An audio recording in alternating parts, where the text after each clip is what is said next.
de la parole de Dieu à la prière.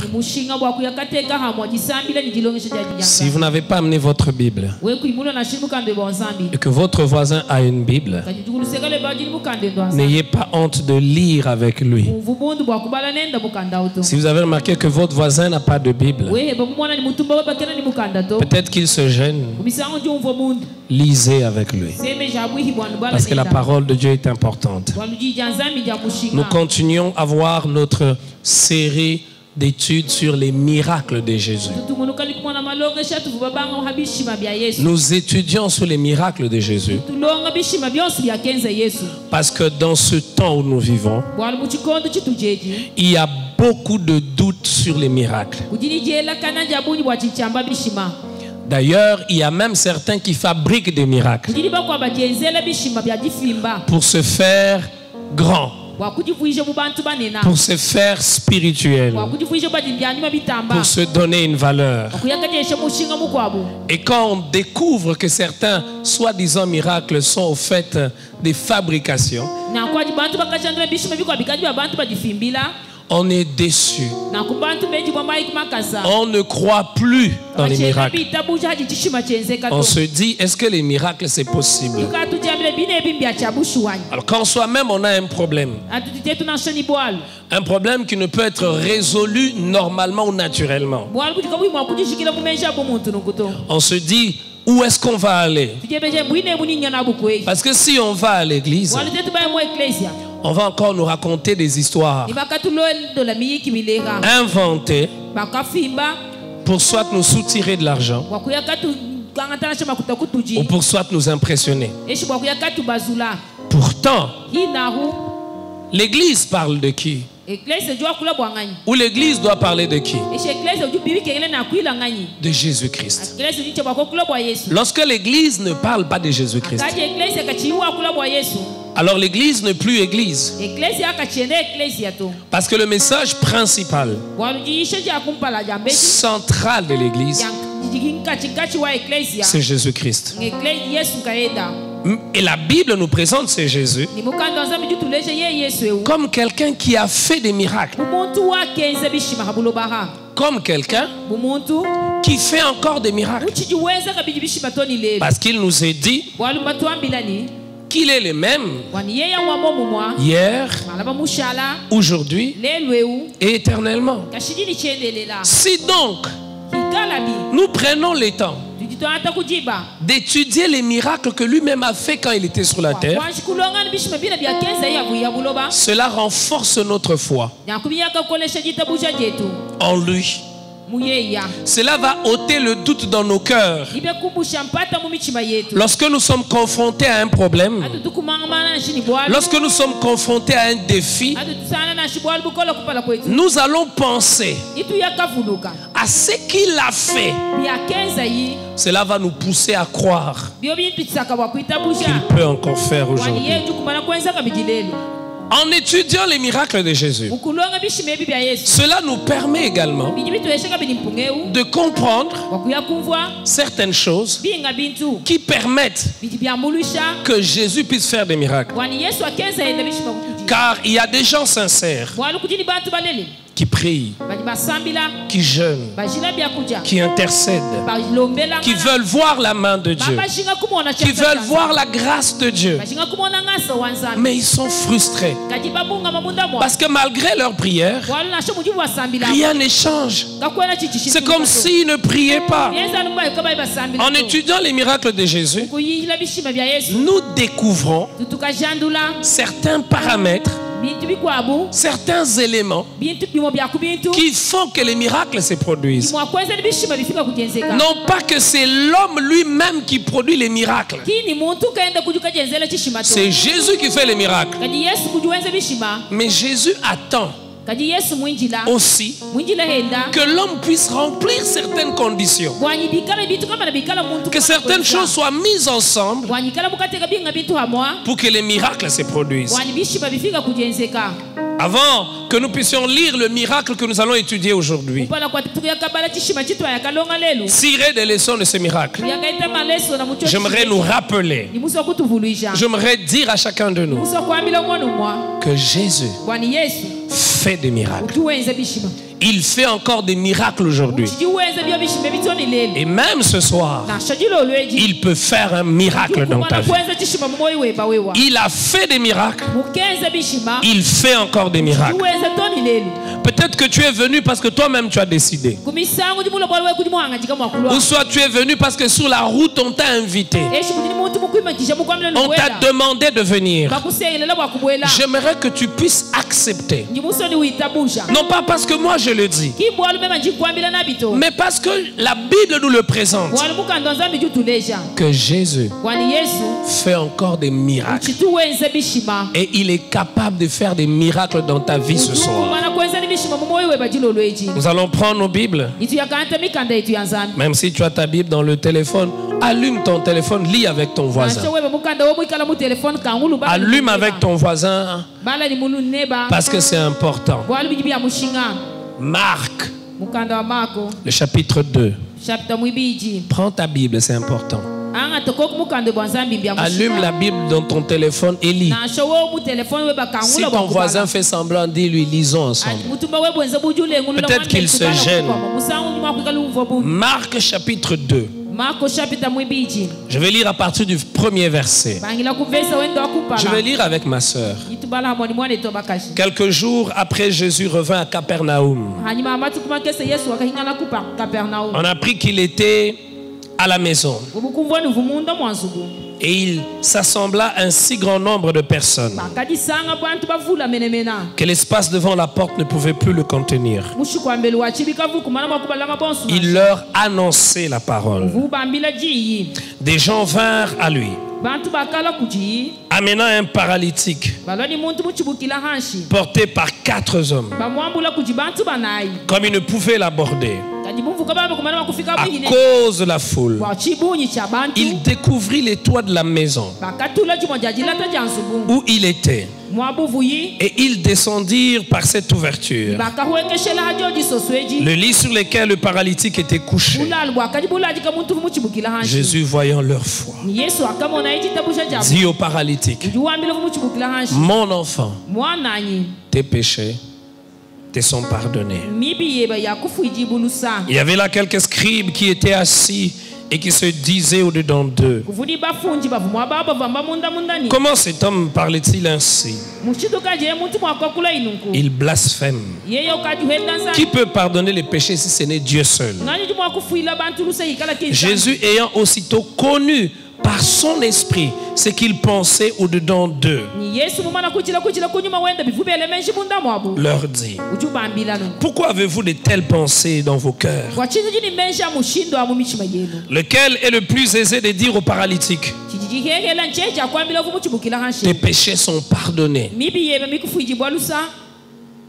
ou de dire: lève-toi et prends ton lit et marche? Or, afin que vous sachiez que le Fils de l'homme a sur la terre le pouvoir de pardonner le péché, je te l'ordonne, dit-il au paralytique, lève-toi, prends ton lit et va dans ta maison. Et à l'instant, il se leva, prit son lit et sortit en présence de tout le monde, de sorte qu'ils étaient tous dans l'étonnement et glorifiaient Dieu, disant: nous n'avons jamais rien vu de pareil. Ce texte dans son ensemble met un accent important sur la foi. La Bible est un livre qui nous encourage à la foi. La Bible nous dit que sans la foi, il est impossible de lui être agréable. Il n'y a pas de miracle là où il n'y a pas de foi. La foi, c'est cette confiance qu'on a en Dieu. La foi, c'est le fait de s'appuyer, de se reposer sur Dieu. La foi, c'est le langage que Dieu entend. La foi, C'est la chose importante que Dieu aimerait voir en chacun de nous. La foi ne signifie pas qu'on n'a pas de défis, qu'on n'a pas de problèmes. La foi veut dire on a des problèmes, on a des défis, on a des difficultés. Mais au-delà de nos difficultés, on se repose sur Dieu. La foi des amis de ce paralytique marque l'histoire de ce miracle. Jésus revient à Capernaum et des foules immenses veulent l'entendre. Remarquez, quand les foules viennent, Jésus ne se met pas d'abord à faire des miracles. Jésus les enseigne. Jésus était en train de prêcher.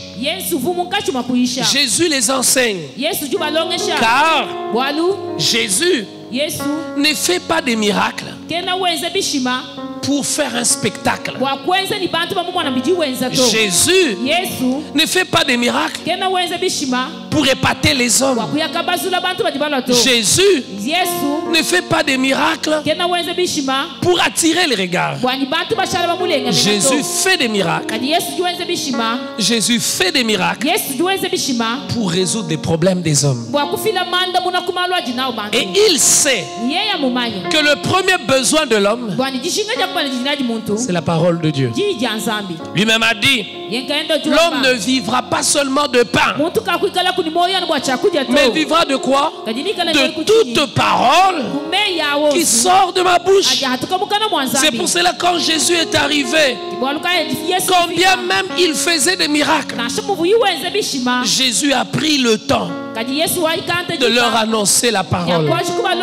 Et là, j'aimerais partager avec vous la première leçon importante ce soir. L'importance de la parole de Dieu.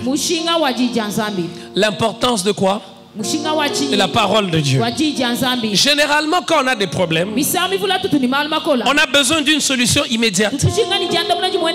Et cela nous pousse à négliger la parole de Dieu. Vous entendrez des gens dire, ah, il passe beaucoup du temps à prêcher, il passe beaucoup du temps à enseigner, prier pour que les malades soient guéris. À un moment de ma vie, en tant que serviteur de Dieu, je me suis posé cette question. Seigneur, qu'est-ce qui fait qu'à certains endroits les miracles se produisent et à d'autres endroits les miracles ne se produisent pas? Dieu m'a amené à suivre des serviteurs de Dieu dans les ministères desquels il y a beaucoup de miracles. J'ai découvert une chose. Avant les miracles, c'est la parole de Dieu qui doit précéder. Parce que la foi, elle ne vient pas des miracles. La foi, elle vient de ce que l'on entend. Si on n'a rien entendu, il n'y aura pas de foi. Alors si on ne t'enseigne pas, tu n'auras pas la foi.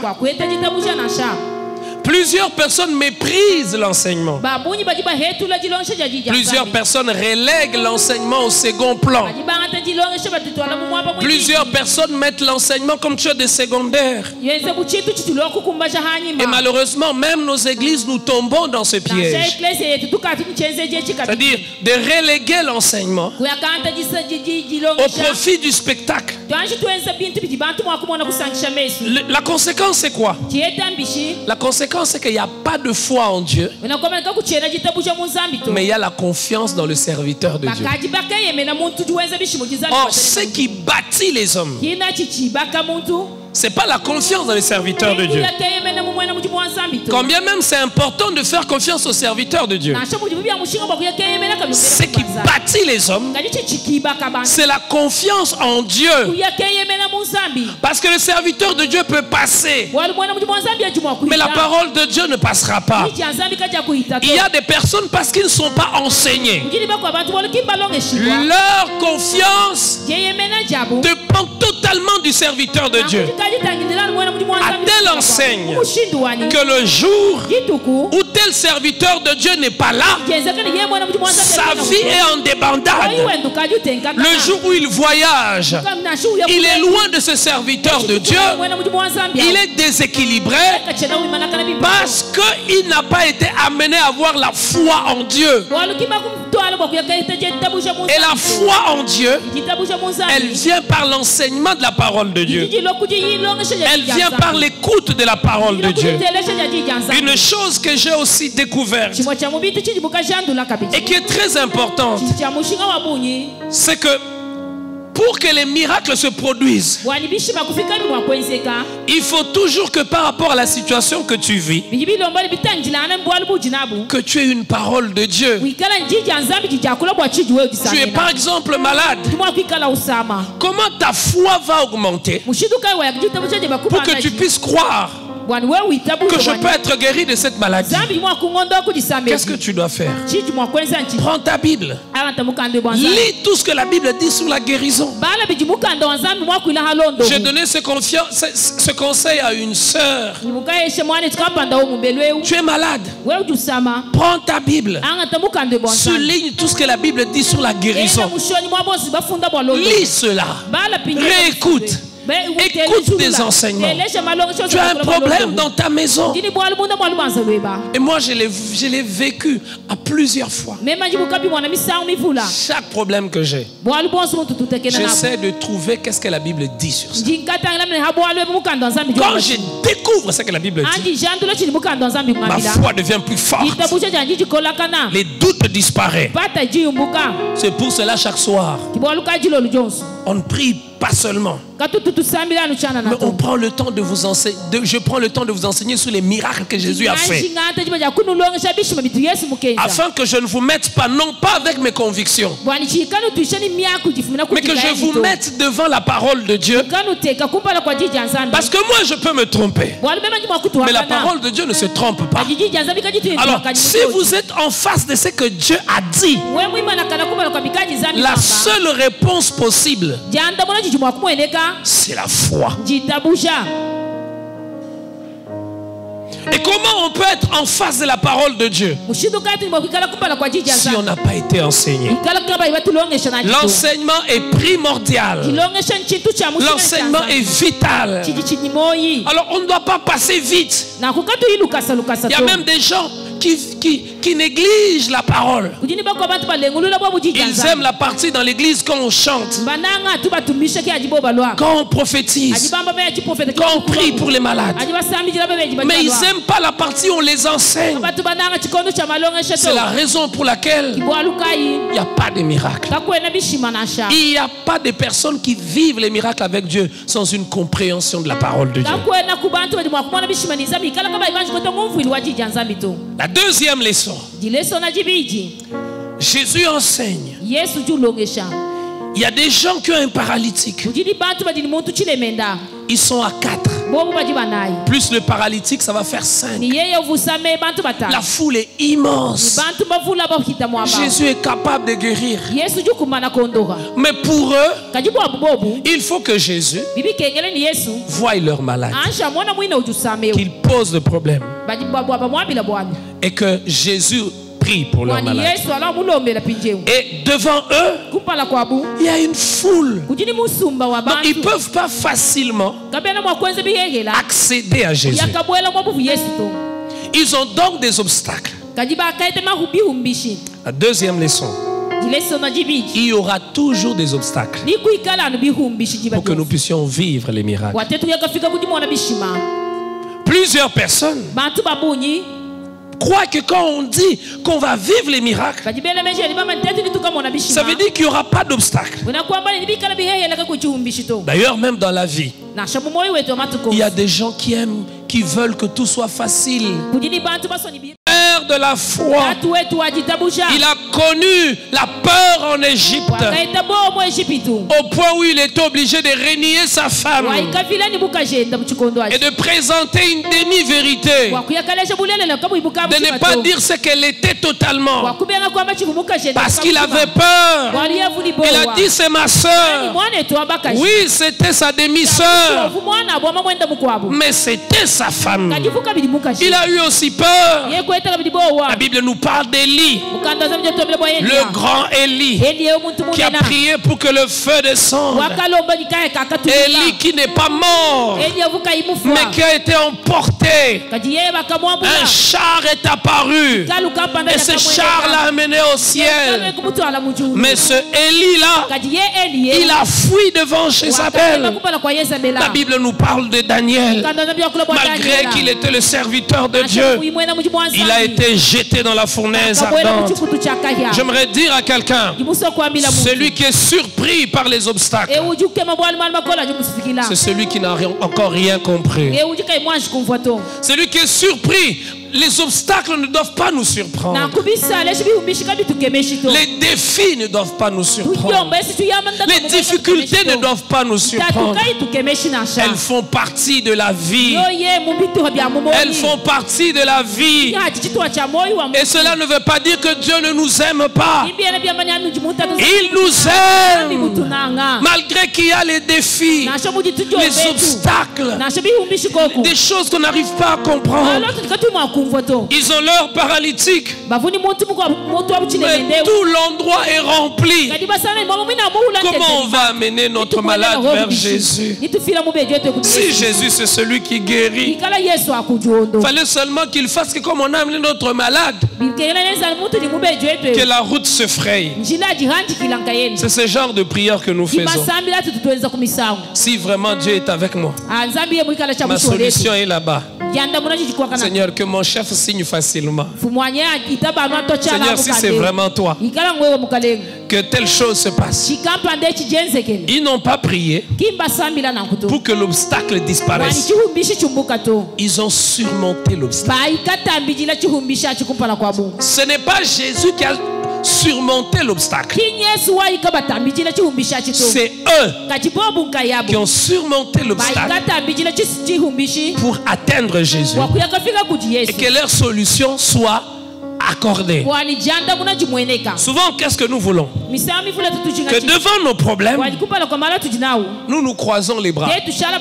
Devant nos obstacles, nous croisons le bras. Est-ce que le service d'accueil peut continuer à classer ceux qui viennent? Devant nos obstacles, nous croisons les bras. Et nous faisons quoi? Seigneur, moi je t'attends seulement. Je fais quoi? Je t'attends. C'est ce que nous avons l'habitude de dire. Seigneur, je t'attends. Je t'attends. Imaginez-vous si ces 4 personnes avaient attendu Jésus. Leur malade n'allait pas être guéri. Qu'est-ce qu'ils ont fait? Ils sont partis à la toiture de l'endroit où Jésus était. Ils ont enlevé une partie de la tôle. Qu'est-ce qu'ils ont fait? Ils ont créé une ouverture. Ils sont descendus. Imaginez quel effort ils ont fait. Quelle gymnastique ils ont fait. Ils ont fait un travail. Jésus ne leur a pas demandé de l'argent pour le miracle. Le miracle était gratuit. Mais pour qu'eux vivent le miracle, il fallait qu'ils fassent quelque chose. Il fallait qu'ils se dépassent.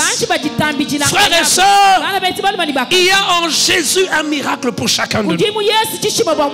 Pour chaque situation que nous vivons, il y a un miracle de Jésus. Et le miracle, il est disponible. Pourquoi je le dis? Parce que Jésus n'est pas menteur. Il ne peut pas mentir. Il a dit, venez vers moi. Qui vous tous qui êtes chargés et fatigués. Donc, quand j'ai une situation qui nécessite un miracle, c'est une charge pour moi que je n'arrive pas à porter. Tu as une charge que tu n'arrives pas à porter et tu es fatigué. Jésus dit quoi? Venez vers moi. Mais pour aller vers Jésus, lui qui a la possibilité de prendre ta charge sur ton chemin pour amener ton fardeau, ta charge vers Jésus, il y aura des obstacles. Tellement j'ai entendu des gens, je deviens incapable d'aller vers Jésus à cause de toutes les personnes que j'ai rencontrées. La foule peut te dire, les miracles n'existent plus. Ce n'est plus de notre temps. La plupart des miracles qu'il y a aujourd'hui, c'est des choses fabriquées.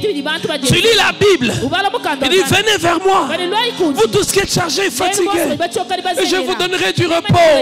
Tu veux aller vers lui, mais tu rencontres la foule.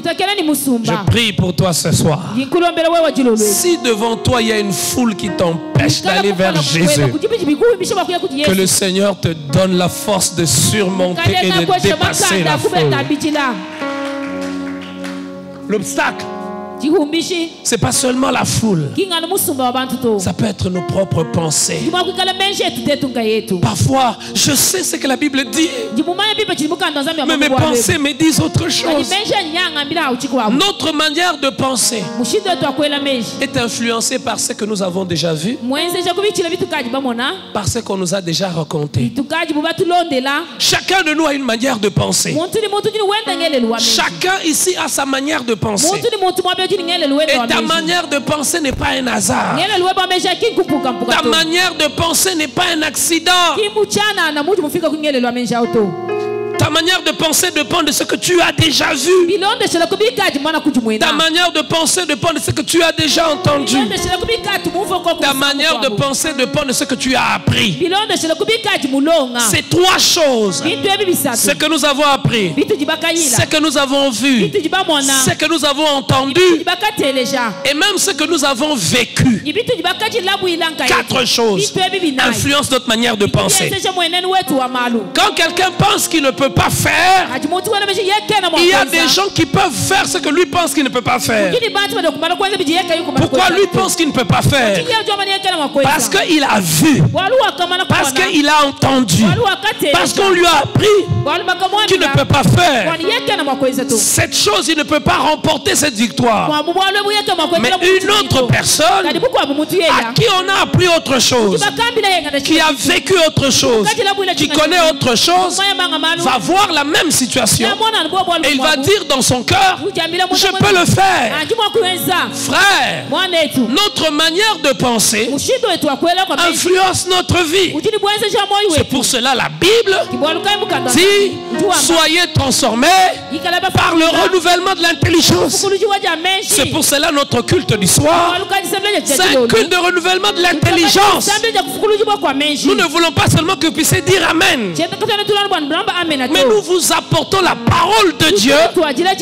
Cette parole prête à être appliquée dans ta vie de tout le jour, pour que ta manière de réfléchir change.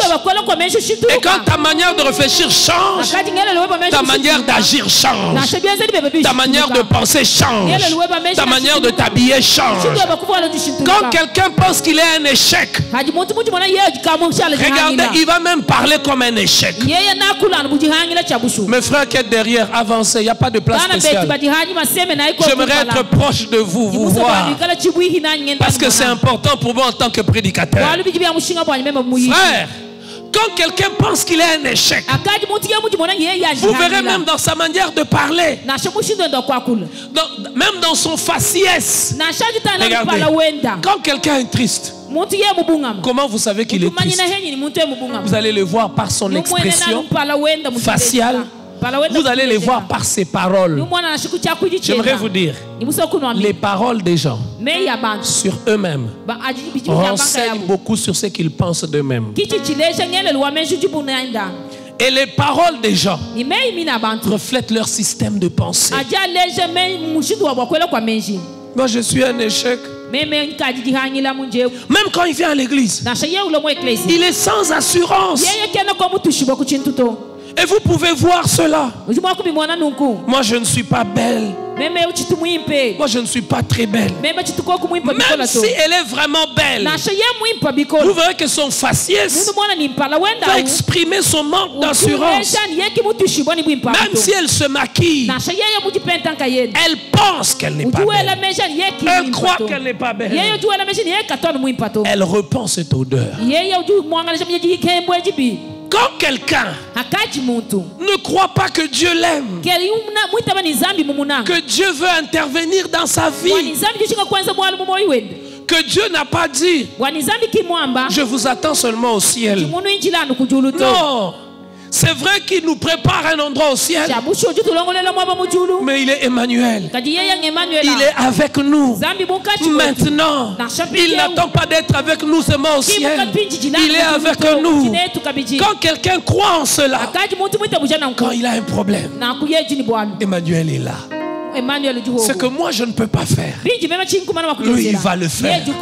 Je vais dormir en paix. Mais quand quelqu'un ne pense pas comme ça, dès qu'il a un problème, il va maigrir, il va perdre l'appétit.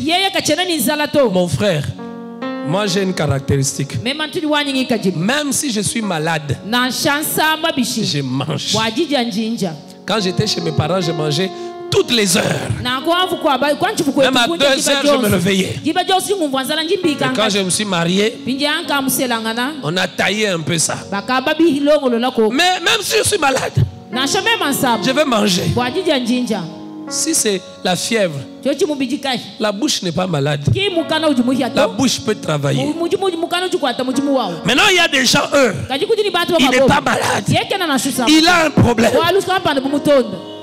Il fait souffrir son estomac. Je ne mange pas. Jean-Louis m'a refusé. Est-ce que Jean-Louis a fermé ton estomac? Il a fermé ton estomac. Mais quand tu ne manges pas, plus le stress, ton pancréas sécrète l'acide. En fait, tu te rends toi-même malade. J'ai un problème. J'ai un besoin. J'aimerais voir une solution. Ce problème-là n'a pas fermé la barrière ou l'autoroute de mon estomac. Il faut que les foufous passent, que les tountou passent, la route fonctionne. Il n'y a pas de roulage. Mais toi, tu te mets un roulage. Il y a quelqu'un ici qui n'a plus d'appétit. Il ne mange pas. Ça fait 2 jours. Parce qu'il a un problème. Il ne dort même pas. Frère, ta manière de penser peut devenir un obstacle. Tu sais que Jésus est là. Il n'y a même pas de foule. Mais c'est ta pensée. Moi ici, à 40 ans, est-ce que je peux me marier? Il y a quelqu'un qui se dit ça ici. À 40 ans, est-ce que je peux me marier? Moi ici, avec ce que j'ai vécu, Jésus a dit, venez vers moi. Ce qu'il va faire, comment il va faire, je n'ai pas besoin de connaître comment il va faire. Je n'ai pas besoin de voir ce qu'il va faire. J'ai besoin d'aller vers lui. Quand il me verra, il saura ce qu'il doit faire avec moi. Ce n'est pas Jésus qui a dit aux 4 amis, amenez votre paralytique. Ce n'est pas Jésus qui les a appelés. Il les a pas dit, trouvez une solution. Dans leur cœur, ils se sont dit, Jésus va guérir notre ami. Parce qu'il va le guérir. Amenons-lui Jésus. Mon frère, franchis tous les obstacles. Que ce soit la foule, mal, que ce soit tes pensées, amène ta vie vers Jésus. Tes pensées peuvent t'empêcher d'aller vers Jésus. Tes pensées peuvent te dire, un homme comme moi, une femme comme moi, dans un pays comme le nôtre, dans une ville comme la nôtre, dans une crise comme celle-ci, dans le contexte de Mbujimaï. Oui, toutes ces pensées peuvent remplir mon cœur. Mais la parole de Dieu a rempli mon esprit. Je ne veux pas agir en fonction de mes pensées. Je veux rappeler à mes pensées que les bontés de l'Éternel ne sont pas épuisées. Je suis fille mère. Je suis femme mère. Il n'y a pas de limite. Tu peux être une femme mère, une fille mère. Ce n'est pas une limite pour Dieu. Le niveau d'éducation, d'instruction n'est pas une limite pour Dieu. Parce qu'il y a des choses que Dieu fait avec ce qu'il a étudié. Comme les Paul, ils vont écrire beaucoup de livres. Mais il y a des choses que Dieu fait aussi avec les pierres qui n'ont pas beaucoup étudié. Ils vont prêcher le premier jour de la Pentecôte. Ils vont gagner 3000 âmes. Quand Paul est encore dans le péché. Dis à ton voisin, Dieu n'a pas de limite. Dis à ton voisin, change tes pensées. Dieu n'a pas de limite. Alors ne limite pas Dieu. Il y a des gens, c'est leur propre passé.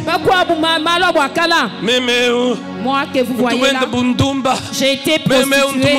Moi j'ai avorté. Je n'encourage pas ça. Mais il a pu prendre Rahab.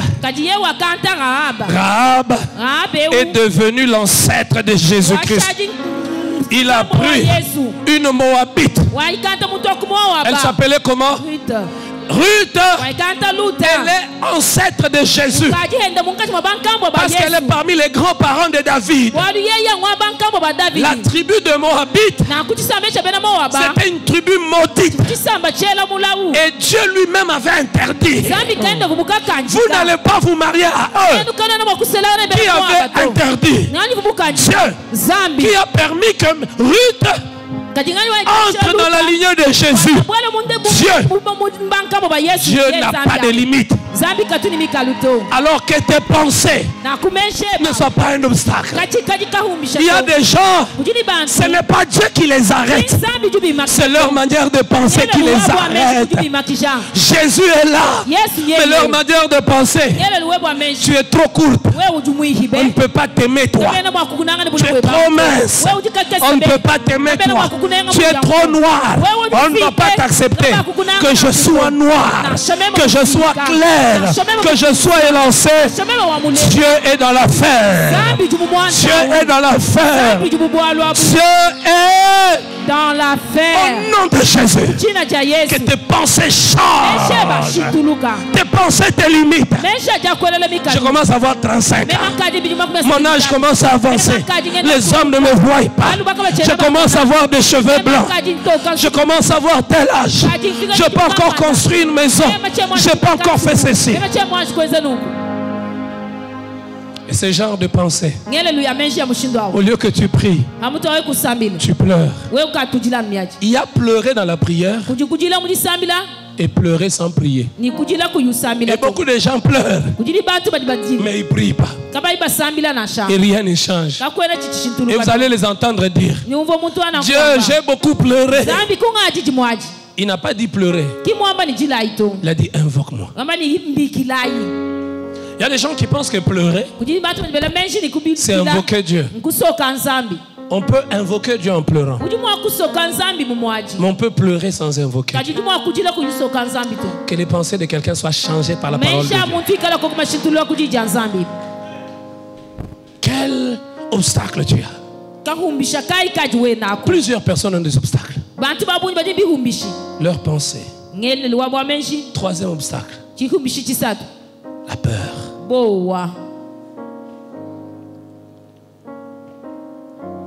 Beaucoup de gens ont peur. La peur. Et généralement, Et si ça ne change pas? Et si ça ne marche pas? Cette peur-là, beaucoup de jeunes, avant les mariages, ils ont cette peur-là. Ils voient une sœur belle, qui parle français, qui met le parfum. Chaque jour, elle est chic. Et le feu commence à s'allumer dans le cœur.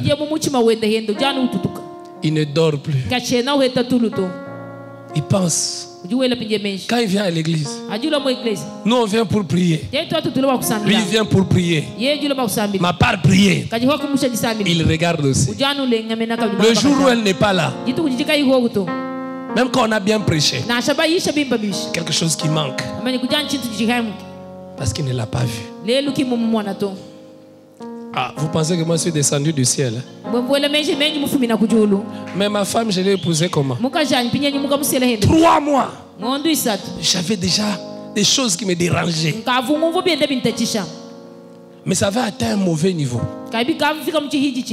Quand j'arrivais à l'église, pour que je sois en paix dans un culte, il faut que je la voie. Si ça vous est jamais arrivé, alléluia, gloire à Dieu, vous êtes des anges. Mais des gens comme nous, qui ont le sang, qui ont l'eau, ça nous arrive. Et ça avait atteint un niveau terrible. Ah, mais vous vous étonnez que je vous dise ça? J'ai le sang, j'ai l'eau, mes amis. Et comme dans sa famille, il venait tout, il ne manquait pas de culte. Moi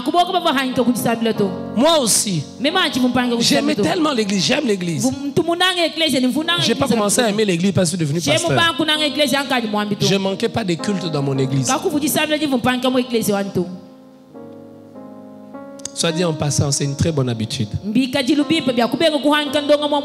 des gens qui trouvent que c'est trop. Mais ils ne comprennent pas ce que ça veut dire spirituellement. Et vous savez comment finalement je lui ai dit? C'est un jour où elle n'est pas venue à l'église. Ce jour-là, les cultes n'étaient pas bons.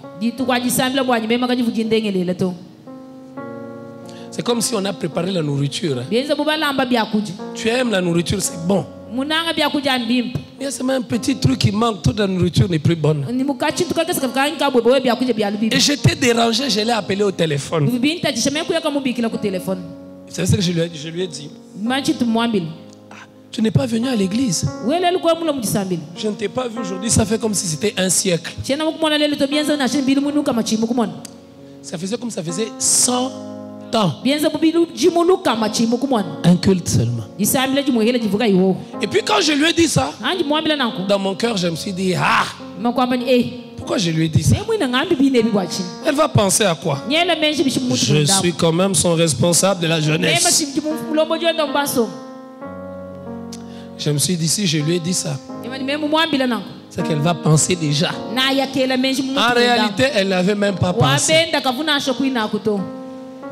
Mais moi, et puis finalement, j'ai dit, comme je lui ai déjà dit ça, que j'ai seulement terminé l'affaire. 3 mois.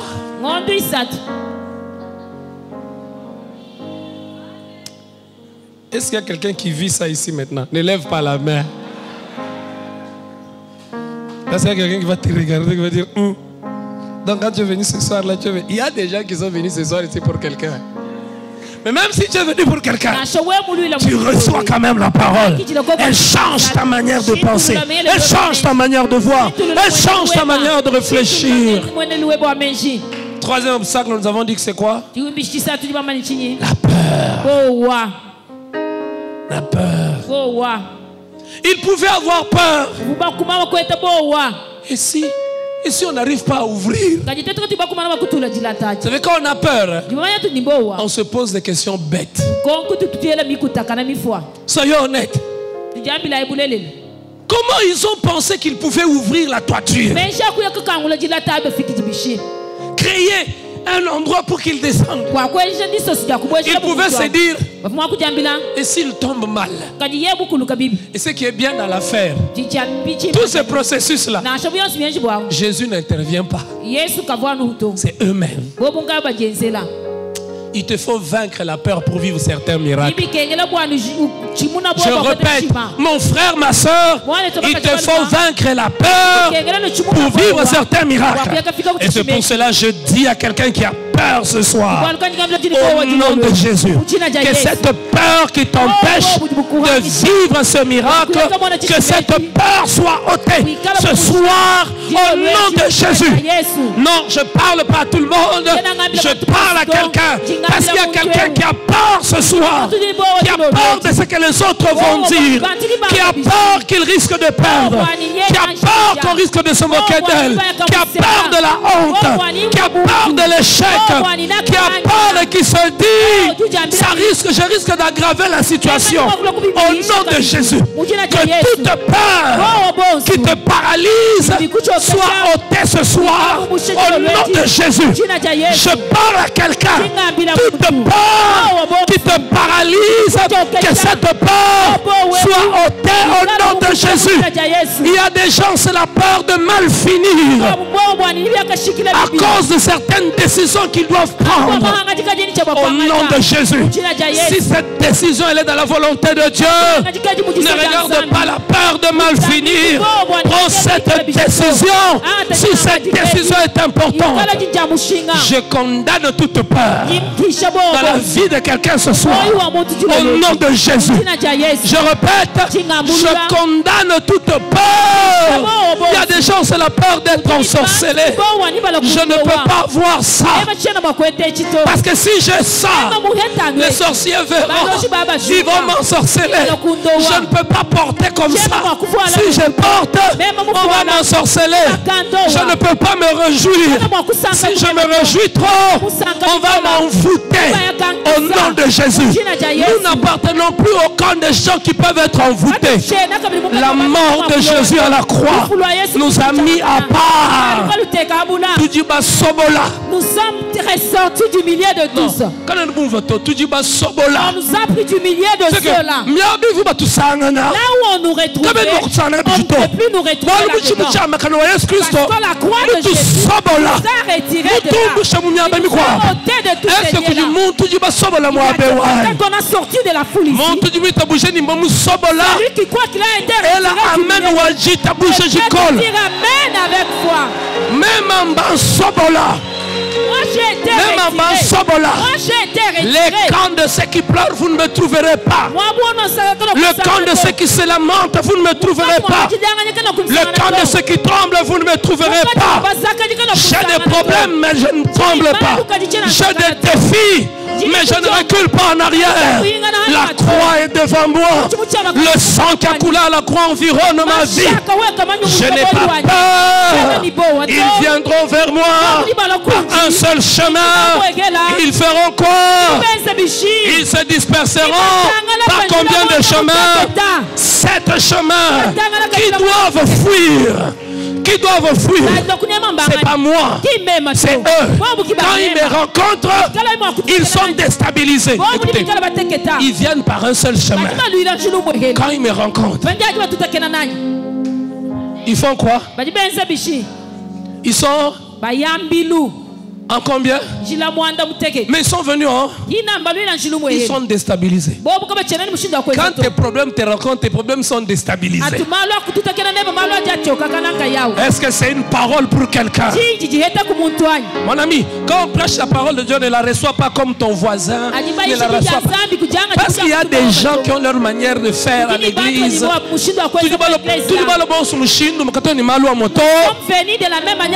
n'a pas les mêmes problèmes. Dans la foule là, il y avait des gens qui avaient aussi des problèmes. Mais eux tous n'ont pas amené leurs problèmes devant Jésus. Ils ont écouté la parole et ils sont rentrés. Les autres, ils ont dit, nous écoutons la parole. Nous voulons voir aussi la pratique de cette parole-là. Que notre frère soit, que la peur ne te dirige plus. Amen. Qui a peur de commencer quelque chose? Il y a certains miracles que Dieu veut faire, mais il attend que tu commences. En fait, Le miracle de Jésus est au bout de pas que toi tu dois faire. Le miracle est là, mais il est au bout. Tu as déjà tout fait, mais toi avance. À cause du temps, on va avancer vite. Comme ça on aura le temps de prier. C'est la 40e leçon après. Maintenant c'est la 4e. 4e leçon. 4e leçon. C'est la détermination. Non, la détermination. Ils étaient déterminés. Quand ils sont venus, on va écouter Jésus, mais on ne va pas seulement l'écouter. On doit rentrer avec une guérison. Donc ils étaient déterminés. Celui qui est déterminé garde son objectif en vue. Il ne perd pas son objectif. Il ne se laisse pas distraire. Je suis là pour ça. Ça peut prendre du temps, mais je suis là pour ça. Je peux rencontrer des obstacles, mais je suis là pour ça. Ils étaient là pourquoi? Voir Jésus, c'est une guérison. Le fait que la salle soit remplie et qu'il n'y ait pas de place pour passer, ça ne les a pas arrêtés, ça ne les a pas poussés à changer d'objectif. Ils savaient. Vous savez, Dieu veut même quand nous nous approchons de lui que nous soyons clairs. Qu'est-ce que tu veux que je fasse? Ce soir, si Jésus te pose la question, que veux-tu que je fasse pour toi? Tu vas répondre comment?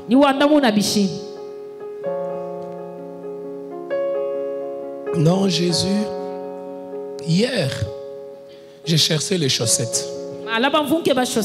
Mais maintenant, comme j'ai vu ma voisine avec une chaînette comme celle d'Elisa là, Seigneur, donne-moi d'abord la chaînette. Hier, quand il te pose, que veux-tu que je fasse pour toi? Seigneur, je te demandais de l'emploi. Mais comme j'ai vu tel frère Rabbi, il est où?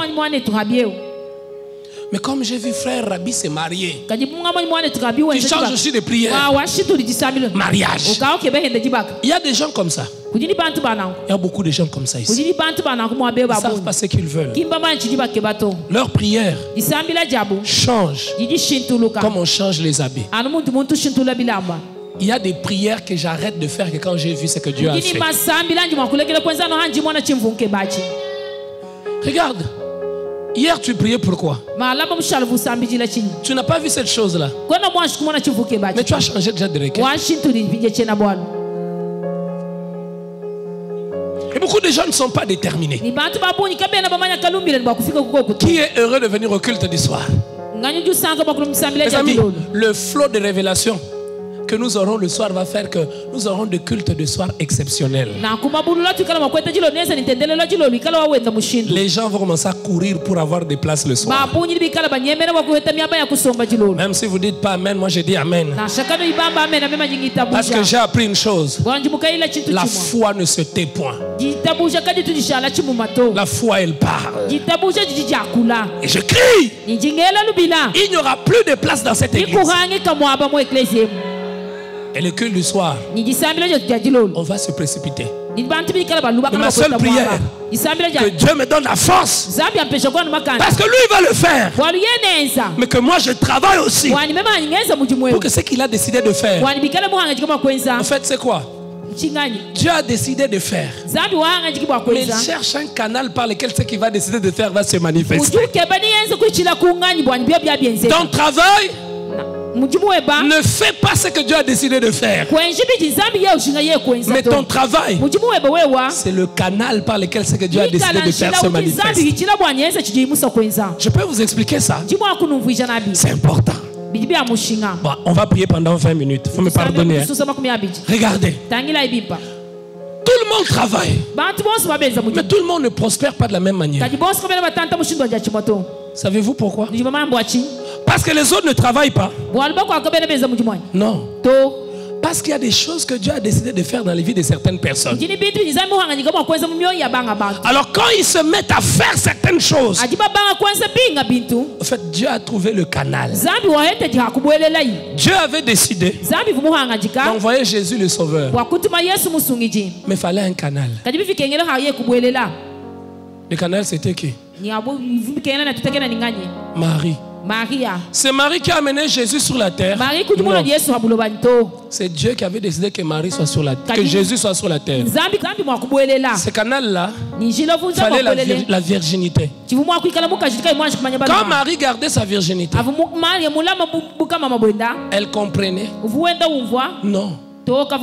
Mais Dieu savait. Il y a des choses, hein, en fait, tu ne les as pas parce que tu ne mets pas en œuvre les canaux par lesquels Dieu va passer. Invoque-moi et je te répondrai. Dieu aime nous répondre. Mais il faut que je l'invoque. En l'invoquant, j'offre à Dieu le canal pour qu'il fasse quoi? Oh, mes amis, Dieu, il connaît déjà tous nos problèmes. Notre prière n'informe pas Dieu. Même quand tu ne pries pas, Dieu connaît tes problèmes. Parce que la Bible dit qu'il est omniscient. Dieu connaît tout. Dieu voit tout. Mais pourquoi il nous demande de l'invoquer? Pourquoi il nous demande de le demander? Donne-moi le canal.